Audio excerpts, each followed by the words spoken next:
Triste sort pour deux nourrissons à Bamenda, âgés de 3 et 2 mois. Ils sont à la prison de cette ville aux côtés de leur mère, soupçonnée de liens avec les combattants séparatistes impliqués dans l'enlèvement et l'assassinat d'un gendarme en Ndop. Qualifiant cette situation d'injustifiable, les organisations de la société civile exigent leur libération. Cette déclaration a été faite à l'issue d'un conclave tenu à Bafoussam. Les détails avec Robert Kenyé et Vient en fac.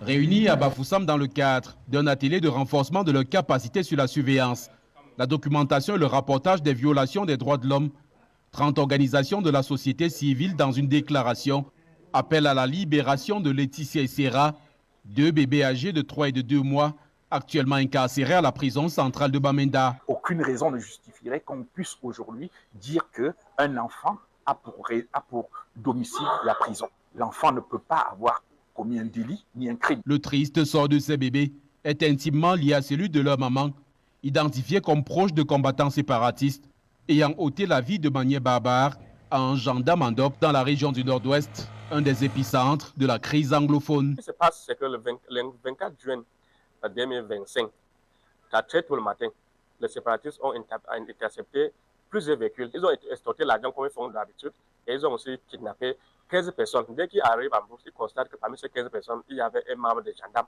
qui était dans les voitures. Et ils ont libéré les autres après l'avoir payé un rançon. Et les gendarmes, ils ont refusé de laisser les gendarmes. Et c'est toujours le même jour que le préfet était notifié de cette situation. Le préfet a procédé une fois d'aller arrêter ses frères, ses sœurs et sa mère.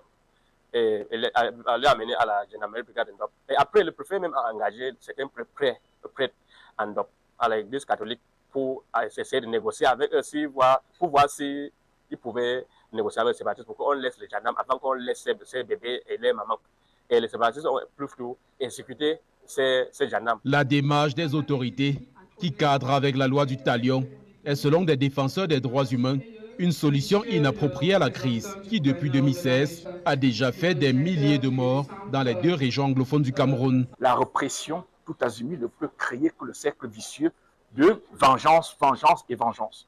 Vous allez tuer un gendarme, les gendarmes vont tuer 10 civils, les civils vont aller tuer 10 gendarmes, et ainsi de suite. Ce cercle vicieux n'a plus sa raison d'être. Il faut que le gouvernement de Yaoundé, notamment le régime de M. Biya-Paul, prenne conscience du fait que le modèle de résolution de ce conflit qui a été mis en place depuis 2016, ce modèle-là n'est pas opérationnel. En plus des bébés Laetitia et Serra, ces organisations de la société civile appellent également à la libération des prisonniers politiques au Cameroun.